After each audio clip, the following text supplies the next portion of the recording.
Muy buenas tardes. Un saludo especial en nombre de la doctora Gloria Estela López Jaramillo, presidente del Consejo Superior de la Judicatura y de los demás magistrados que integran la corporación. Bienvenidos a esta conferencia virtual denominada La constitucionalización del derecho privado y la libertad de empresa, que hace parte del ciclo de capacitación en Derecho Civil y Comercial. Como resultado de la alianza estratégica entre el Consejo Superior de la Judicatura a través de la Escuela Judicial Rodrigo Lara Bonilla, la Cámara de Comercio de Bogotá y la Corporación Judicial Excelencia en la Justicia, que tiene como finalidad promover reflexiones y diálogos sobre la libertad de empresa y el acceso a la justicia en Colombia, se ha diseñado este ciclo de capacitación judicial denominado Libertad de Empresa, Principios Constitucionales y Práctica. La importancia de reconocer que el derecho privado ha aportado a la evolución del derecho constitucional requiere comprender que su constitucionalización conlleva un proceso cuidadoso y responsable con el fin de mantener la justicia y la convivencia pacífica. La conferencia de hoy tiene como propósito abordar la forma en que la fuerza de irradiación de los derechos fundamentales impacta en las relaciones del derecho privado relevantes para la actividad empresarial y el crecimiento económico. Hoy tenemos el honor de contar con el doctor Carlos Bernal Pulido, abogado de la Universidad Externado, doctor en Derecho de la Universidad de Salamanca, doctor y magíster en Filosofía de la Universidad de Florida, ha sido docente universitario en Derecho Constitucional, ha sido exmagistrado de la Corte Constitucional de Colombia, profesor en varias universidades, actualmente en La Sabana, y es profesor titular en la actualidad de la Universidad de Ohio en Estados Unidos, desde donde generosamente nos acompaña con esta importante conferencia. Doctor Bernal Pulido, es un honor tenerlo con nosotros. Bienvenido, tiene el uso de la palabra. Muchísimas gracias, doctora Marilucero Novoa. Para mí es un inmenso privilegio conectarme esta tarde a usted como cabeza de la Escuela Judicial Rodrigo Lara. Le quiero dar mi agradecimiento, igual a la doctora Gloria Estela López, por esta honrosísima invitación. Quiero dar un abrazo fuerte a todos mis amigos y colegas jueces de Colombia, sobre todo a las mujeres jueces de la rama judicial, a quienes tengo gran admiración porque, pues, mire, como papá de 2 hijas y también por lo que hace mi esposa, sé lo complicado que es, pues, tener esa doble responsabilidad de familia por una parte y luego de una función tan exigente y demandante como es la de ser juez o la de trabajar en la rama judicial. Así que les mando todo mi apoyo, mi reconocimiento, mi solidaridad y mi afecto por lo que ustedes hacen por el país. Mi paso por la Corte Constitucional me enseñó lo duro que es la labor judicial, lo difícil que es hacerla en las condiciones en las que trabajamos en Colombia, que son unas condiciones a veces que no son las óptimas, las ideales. En ese sentido, pues yo quisiera, la verdad sea dicha, darles mi agradecimiento y darles mandarles todo mi afecto y mis sentimientos de aprecio y de solidaridad. Entonces, lo que yo quisiera hacer hoy es hacer una presentación quizás de unos 15, 20 minutos para que luego podamos tener un diálogo. Y el tema de mi conferencia es el de la constitucionalización del derecho privado y la libertad de empresa. Y voy a contarles un poco cuáles son los aspectos teóricos de este tema, es decir, los 4 o 5 aspectos teóricos muy importantes sobre este tema. Luego comentaré algunos asuntos prácticos y luego lo que más me interesa es que podamos conversar nosotros de las dudas que tenemos o las inquietudes que estas ideas puedan suscitar. Es decir, para nadie es un secreto que el artículo 4 de la Constitución dice que la Constitución es norma de normas. Y eso quiere decir que todas las normas de la Constitución, sobre todo los derechos fundamentales, rigen sobre las demás normas del ordenamiento jurídico. Es decir, rigen sobre la ley que todos interpretamos y aplicamos en los casos concretos, rigen sobre los contratos, sobre los actos administrativos, sobre todas las normas del ordenamiento jurídico.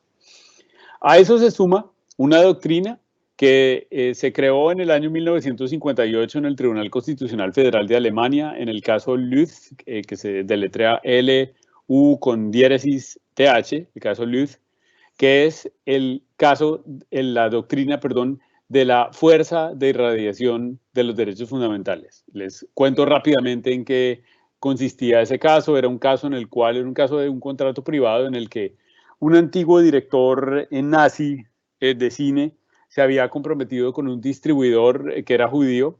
El distribuidor era Lüth y el productor se llamaba Veit Harlan, a producir una película para la distribución por parte de Lüth. Pero Lüth obviamente no había conocido la película, el contenido de la película, no había visto la película, solamente sabía que Harlan había sido un gran director de cine en la época nazi, pero no sabía cuál era exactamente el contenido de la película que Harlan iba a sacar. Como yo creo que ustedes todos saben, después de la Segunda Guerra Mundial, en la Ley Fundamental de Bonn del año 1949 se estableció el principio de dignidad humana y una de las normas, varias normas desarrollaron ese principio sobre todo para hacer efectiva la dignidad del pueblo judío. Entre otras cosas, por ejemplo, en Alemania, hacer manifestaciones antisemitas estaba penado por normas obviamente penales. Cuando Harlan entregó la película que se llamaba Judío Dulce, Lüth se dio cuenta de que esta película tenía un contenido antisemita y por eso se negó a distribuirla. Pero Harlan pues lo demandó ante la rama judicial y el juez ordinario condenó a Lüth a tener que distribuir la película o si no a pagar el subrogado pecuniario, es decir, una indemnización por los daños y perjuicios causados a Lüth. Pero ante esto, este caso se tramitó toda la jurisdicción civil, llegó hasta la Corte Suprema de Justicia de Alemania, que también le dio la razón a Harlan. Pero Lüth utilizó un recurso de queja constitucional que existe en Alemania y llevó el caso ante el Tribunal Constitucional de Alemán, que por primera vez en la historia, en el año 1958, dijo lo siguiente, a saber que Lüth tenía la razón, porque por encima de las normas del derecho privado primaban los derechos fundamentales que irradiaban, tenían una fuerza de irradiación, un efecto de irradiación, se llama el Ausstrahlungswirkung, el efecto de irradiación de los derechos fundamentales y que se proyectan en todos los contratos, y no solamente en los contratos, sino en toda la interpretación y aplicación del derecho privado. Esa doctrina la tomó primero el Tribunal Constitucional Español y luego nuestra Corte Constitucional la incorporó al derecho interno, la incorporó a la jurisprudencia constitucional y en ese sentido nuestra Corte Constitucional ha hecho efectiva, sobre todo vía tutela, esto que se ha denominado la constitucionalización del derecho privado y que es una idea, yo pienso, muy sana, para dar eficacia real a los derechos fundamentales y para hacer valer la supremacía de la Constitución, idea que consiste en que los derechos fundamentales se tienen que respetar y se tienen que hacer valer en todas las interpretaciones de derecho privado, es decir, en la aplicación de las normas de derecho ordinario y, por otra parte, en la aplicación de los contratos. Es decir, ese es el primer punto. Segundo punto. Ahora bien, esto tiene varias implicaciones procesales y sustanciales. Las aplicaciones procesales tienen que ver con la idea, uno, de que se admite la tutela contra sentencias.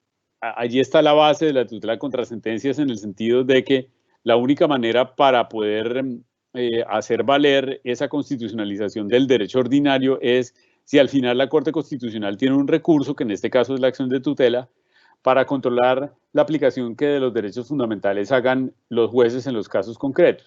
Primer punto. Y en segundo lugar, pues la gran doctrina del debido proceso en el sentido de que existe a partir del artículo 29 de la Constitución una cantidad de garantías procesales que se tienen que hacer valer también en los casos concretos, tanto la rama administrativa como la rama judicial, En ese sentido existe una constitucionalización de todos los procedimientos, tanto administrativos como algunos privados, por ejemplo, los procedimientos de despido en el trabajo, los procedimientos de expulsión y sanciones a los estudiantes en los colegios, desde esos ámbitos privados hasta obviamente los procedimientos de la administración pública y también los procedimientos judiciales. Esa es la dimensión procesal. Pero existe junto a ello una dimensión sustancial que consiste en que los derechos fundamentales tienen que hacerse valer en todos los procedimientos judiciales. Es más, en todos los litigios judiciales. En todos los litigios judiciales. Muy bien. Paso a mi tercer punto.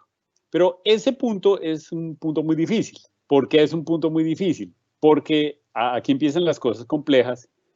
Porque, en primer lugar, hay derechos fundamentales y principios constitucionales que tienen el mismo rango que se contraponen. Es decir, no es claro lo que los derechos fundamentales ordenen para cada caso concreto. No es claro lo que los derechos fundamentales ordenen para cada caso concreto, en primer lugar. Y en segundo lugar, porque pues de algo tiene que valer lo que está desarrollado en la ley, desarrollado en los actos administrativos y desarrollado en los contratos. Es decir, esto no es letra muerta. La interpretación que de los derechos fundamentales hagan los jueces constitucionales y en definitiva la Corte Constitucional es solamente uno de los elementos más del sistema, pero en principio el juez que tiene competencia para resolver un caso concreto es el juez del proceso ordinario, que tiene competencia para interpretar los contratos, para interpretar las pruebas, para interpretar la ley ordinaria y además para interpretar los derechos fundamentales aplicables a ese caso concreto. Ese es el tercer punto. Ahora, estos asuntos son de extremada complejidad y no tienen una única decisión correcta. Además, hay casos muy complicados en los que se mezclan tanto aspectos procesales como aspectos sustanciales. Ya vamos a hablar de algunos de esos ejemplos. Y esa idea de caso difícil, es la que hace que el juez tenga que tener una especial experticia y una sensibilidad y tenga que trabajar con mucho rigor y de una manera, yo diría, desideologizada, todos estos casos en los cuales están implicados los derechos fundamentales. Mi último punto, antes de pasar a las explicaciones más prácticas o a comentar unos casos concretos, tiene que ver con la libertad de empresa. Y es que hay muchos de estos casos en los cuales están envueltas las empresas. ¿Y por qué razón? Pues hay una relevancia de esos casos, no solamente en números, sino también en complejidad de esos casos en los cuales están implícitas las empresas. Pues porque las empresas están en muchos de los ámbitos del derecho. En casi todos los casos laborales hay una empresa implicada. Dos, en muchos de los casos, en los casos comerciales, casi siempre hay empresas implicadas. En muchos de los casos administrativos suele haber contratistas del Estado implicados. Y obviamente, pues en muchos de los casos civiles. Y lo cierto es que esos empresarios tienen varios derechos, unos muy claramente consagrados en la Constitución, no como derechos fundamentales, pero sí como derechos de rango constitucional, que aparecen en el artículo 333 de la Constitución, es decir, el derecho a la libre iniciativa privada, a la libertad económica, a la libertad, a la libre competencia, y muchas veces esos derechos están conectados con otros, por ejemplo, con el derecho a la propiedad privada del artículo 58, con el derecho al libre desarrollo de la personalidad del artículo 16, o por ejemplo con el derecho a la intimidad que en aspectos empresariales tiene una trascendencia bien importante, o con otros derechos como la igualdad. Ahora bien, en los casos en los que están empresas implicadas, yo también diría que los jueces tienen que tener especial sensibilidad. ¿Por qué? Porque muchas veces existe un prejuicio y es que el empresario es siempre en la parte fuerte de la relación. Es decir, que siempre que hay una relación y existe un empresario, pues esa persona es la parte fuerte de la relación y entonces se crea una especie de presunción a favor de quien litigue en contra de la empresa, es decir, o bien del trabajador que litiga en contra de la empresa, o bien del prestador de servicios que litiga en contra de una empresa, y he visto, es decir, en el tiempo que estuve en la Corte Constitucional, he visto las consecuencias muchas veces de ese prejuicio que resultan desestructurantes del ordenamiento jurídico. Muy bien, esas son, digamos, las ideas básicas que yo quería presentar. En una segunda parte quisiera hablar un poco de ciertos casos que me permiten explicar esa problemática. Es decir, permítame hablar primero de casos no laborales. En casos no laborales hay algunos muy interesantes. Por ejemplo, hay varios casos que tienen que ver con la subsidiariedad de la acción de tutela. Algunos de ellos, yo tuve que ver en la Corte Constitucional con algunos de estos casos, incluso en algunos de esos casos voté, en unos salvé voto, que tienen que ver con los problemas, por ejemplo, tan técnicos como de reticencia en los seguros hipotecarios. Les voy a contar un caso. Mire, hay una persona cuyo esposo, ya son dos personas que están tienen 60 años, 60 y tantos años, y compraron una vivienda de estrato 6 en Bogotá, una casa un apartamento cuyo precio es bastante elevado. Casi está cerca de más de 2.000 millones de pesos. Y para la compra de esta vivienda, esas personas tienen otros bienes en Bogotá, tienen otros bienes en otros sitios del país. Y para la compra de esta vivienda, sacan una hipoteca y el único deudor hipotecario es el señor. Y este señor, pues, se pone como beneficiaria del seguro hipotecario a su esposa y declara que no tiene ninguna enfermedad, es decir, que están en buen estado de salud. Pocos meses después de haber suscrito el contrato hipotecario, el señor muere por un cáncer que padecía desde hace mucho tiempo. Y obviamente, pues la esposa, que es la beneficiaria, intenta hacer valer el seguro hipotecario y la compañía de seguros se niega al pago porque hace una investigación y encuentra que en este caso hay reticencia. ¿Y en qué consiste la reticencia? Pues que a este señor le pidieron que dijera si efectivamente tenía alguna enfermedad y tenía un cáncer terminal que venía de hace mucho tiempo y él no lo reveló. Entonces la aseguradora se niega a hacer el pago. Muy bien. Esta señora, en lugar de ir a la jurisdicción ordinaria a discutir el caso, yo creo que en este caso, decir, no les voy a compartir las particularidades del caso, pero en un caso de este tipo podría haber algunas cosas que serían discutibles. Por ejemplo, si el deudor hipotecario actuó de buena fe, por ejemplo, si la persona no sabía que tenía cáncer, eso es una razón que podría esgrimir en contra de que existe reticencia. Es decir, hay muchos aspectos, pero obviamente la vía ordinaria es aquí existe la tutela no sería subsidiaria porque existe una vía ordinaria. Sin embargo, esta señora decide acudir, en primer lugar, es decir, lo primero que hace es ir a la acción de tutela y la acción de tutela la pierden las instancias, la Corte Constitucional la selecciona y en una sentencia con salvamento de voto mío, dos colegas de una sala de revisión sostienen que en este caso, la tutela sí era subsidiaria porque la persona por tener más de 60 años estaba en situación de vulnerabilidad. Y en segundo lugar, porque pues aquí existe una gravísima y clara violación del derecho a la vivienda digna. Había unas circunstancias que en este caso a mí me llevaron a salvar voto. Por ejemplo, la idea de que pues esta persona era una persona que tenía recursos y podía ir a la vía judicial que efectivamente estaba abierta para esa persona. Segundo punto, que el hecho de tener 60 años per se no es un criterio de vulnerabilidad, es decir, puede haber otros criterios como por ejemplo en este caso la capacidad para litigar es un criterio que puede tenerse en contra para que no exista vulnerabilidad.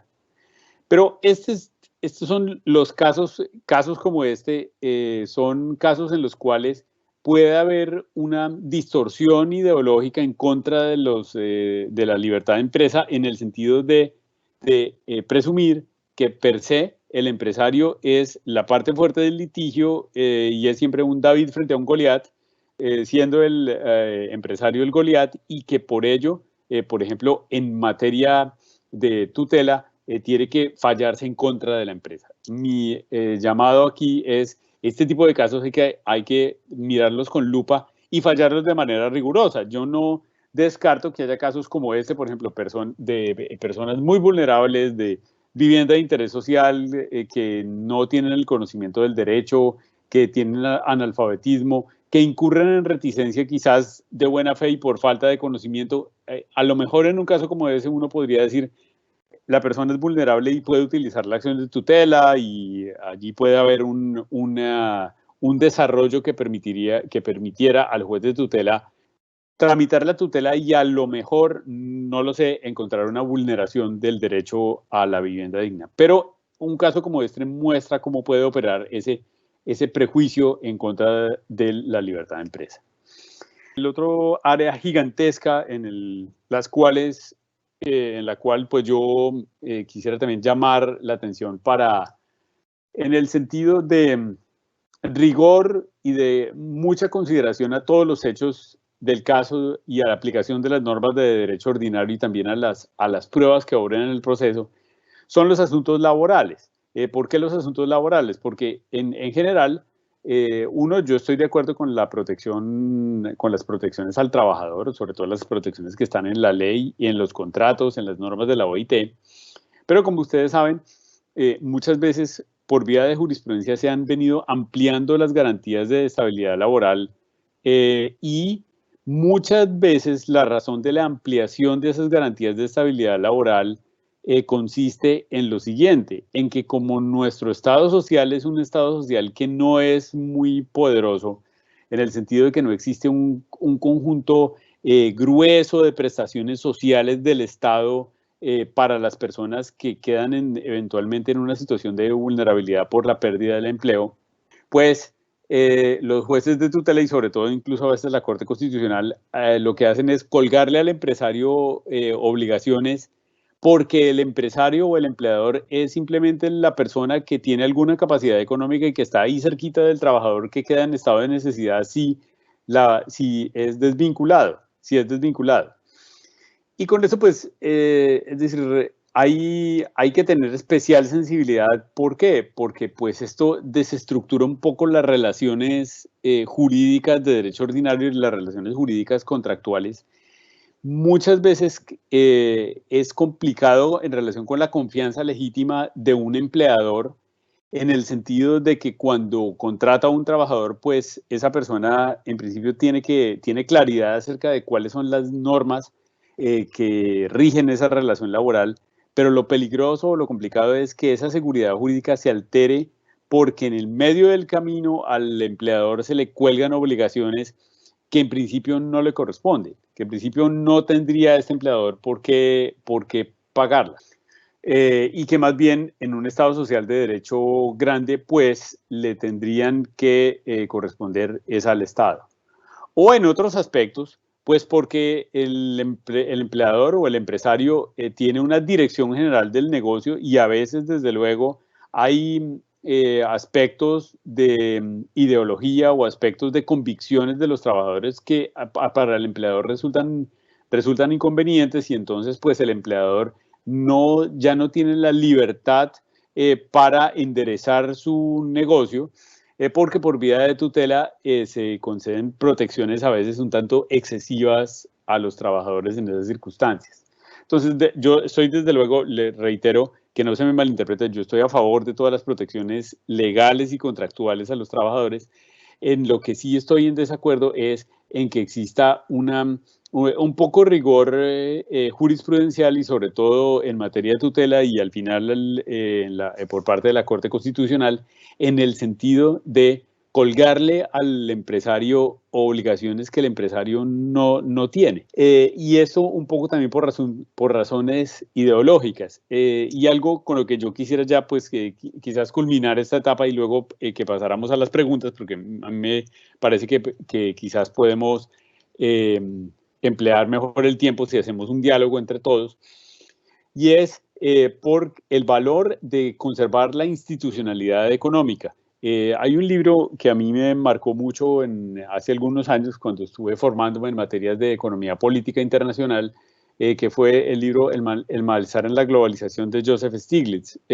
Stiglitz muestra cómo el continente africano quedó literalmente devastado en los años 90 y en el comienzo de los 2000 por una desinstitucionalización de la pequeña y mediana empresa que se dio, entre otras cosas, a causa del neoliberalismo, de la liberalización de la economía en esos países. Yo lo que he visto un poco es que nosotros estamos en riesgo de desinstitucionalización económica en Colombia en relación con el sector empresarial, entre otras cosas por este conjunto ilimitado de obligaciones y por la falta de seguridad jurídica en cuanto al marco institucional de la empresa. Y yo creo que este es un aspecto en el que los jueces, en su labor de día a día, tanto en el fallo de procesos ordinarios como en lo que ahora los jueces en Colombia más hacen, que es fallar acciones de tutela, deberían ser especialmente cuidadosos. En ese sentido, yo estoy en contra de una jurisprudencia ideologizada, a lo que yo siempre llamo es a una jurisprudencia rigurosa, que tenga en cuenta la constitucionalización del derecho ordinario, que tenga en cuenta el efecto de irradiación de los derechos fundamentales, pero que también tenga en cuenta que por algo existe la ley, por algo existen los contratos y sobre todo que en todos los procesos lo importante son las circunstancias del caso concreto que aparezcan en las evidencias que se hagan valer en el proceso. Pues estas eran las ideas que yo quería compartir. Yo sé que este espacio es un espacio, digamos, de tiempo reducido y sí me gustaría saber si hay algunas preguntas para que pudiéramos dialogar sobre ellas. Doctor Bernal, un agradecimiento especial por sus claras explicaciones y reflexiones en torno a este tema. Vamos al fragmento de preguntas. Doctor Bernal, ¿en qué consiste el efecto de irradiación de los derechos fundamentales? Pues el efecto de irradiación consiste en que el juez, en el caso concreto, tiene que aplicar la ley, aplicarlas, es decir, fundar su sentencia en las evidencias, pero aplicar esa ley irradiada o con la luz interpretativa que dan los derechos fundamentales. En tal sentido, si existe una interpretación que sea más favorable a los derechos fundamentales, por ejemplo, pues esa interpretación es la que tiene que hacerse valer.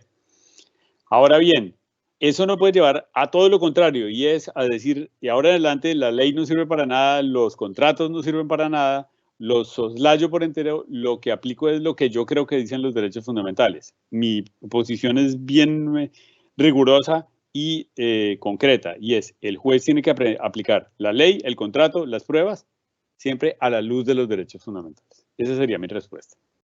Doctor Bernal, ¿cuáles son los contenidos protegidos de la libertad de empresa?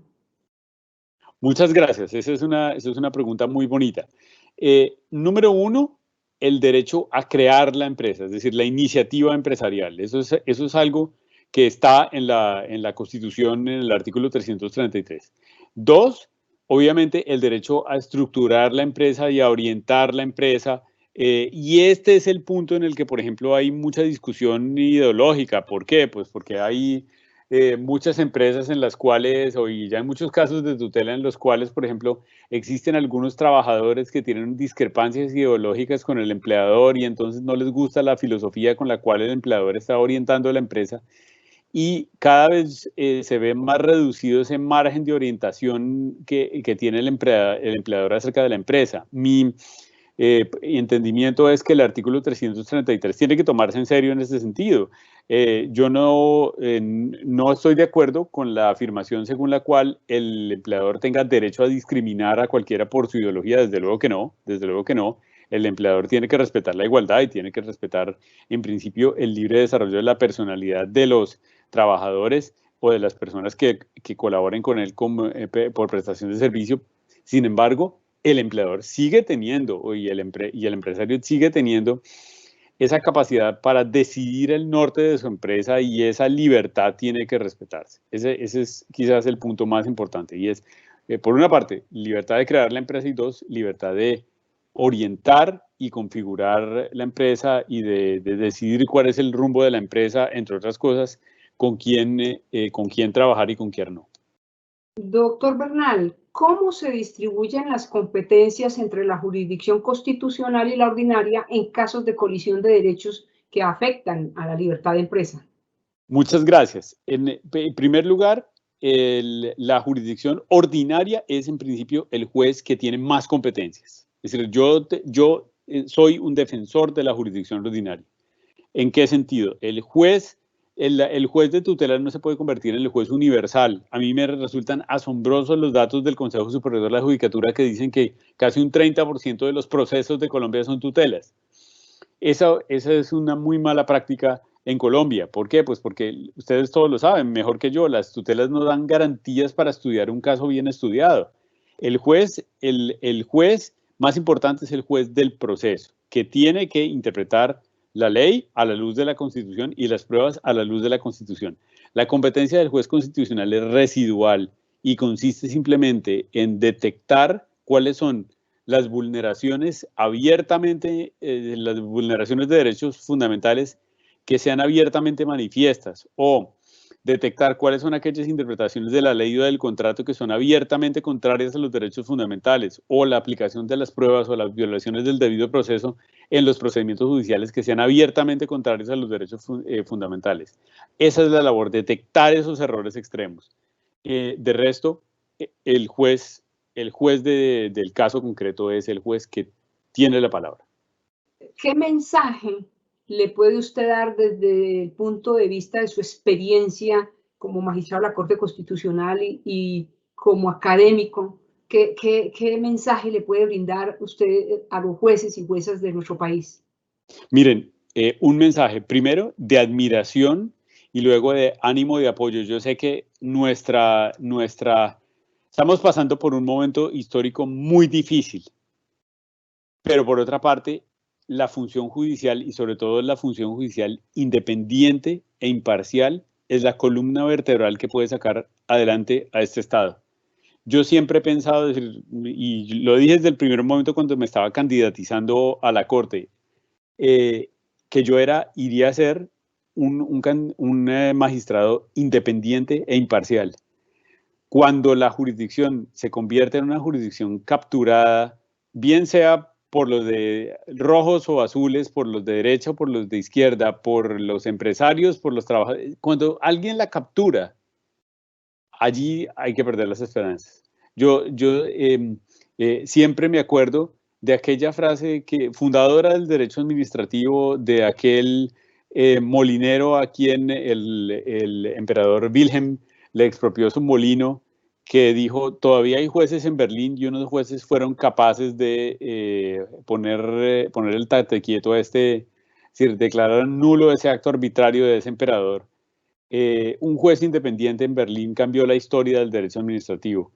Yo hoy día pienso que un juez independiente es lo que necesita nuestra sociedad, y por eso los animo a mantenerse como columnas vertebrales, cada día solamente sujetados a la Constitución, a la ley, al contrato y a las pruebas, no a las ideologías. Doctor Bernal, una última pregunta. Me dicen aquí, ¿se puede llegar a una jurisprudencia más rigurosa, más pragmática y menos ideológica? Claro que sí, ese es mi llamado. Es más, mire, si ustedes leen las sentencias que yo intenté hacer en la Corte Constitucional, a mí la gente me decía: es que usted es de tal partido. Mire, yo nunca he militado en ningún partido. Es que usted es de tal ideología. Pues yo creo que esa es una lectura muy simplista de las cosas que pienso yo.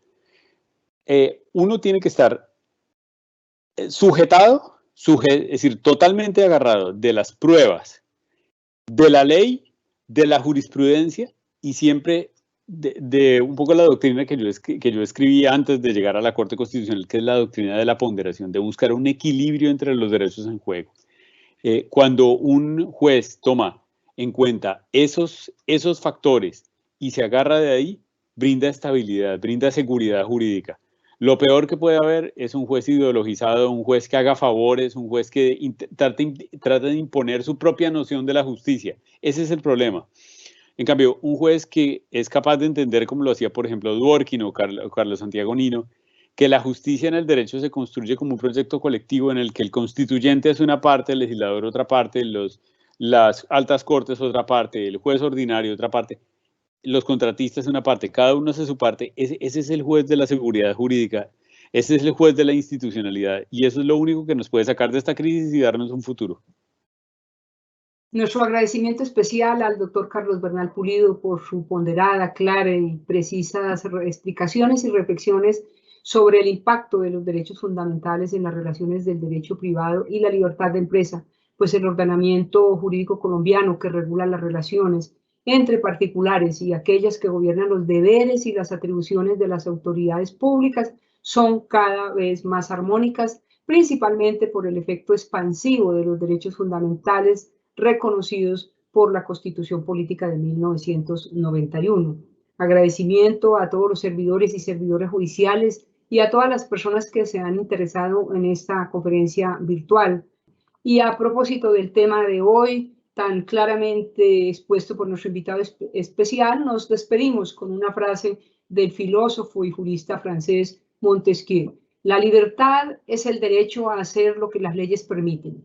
Si un ciudadano tuviera derecho a hacer lo que éstas prohíben, ya no sería libertad, pues cualquier otro tendría el mismo derecho. Muchas gracias, feliz tarde para todos y para todas. Agradecimiento especial al doctor Bernal Pulido, que generosamente nos ha sacado un espacio de su agenda desde Ohio, donde se encuentra. Mil gracias, doctor, nuestros mejores deseos de salud y bienestar. Muchas gracias por todo y gracias por la atención a quienes se conectaron a este webinar. Muchas gracias.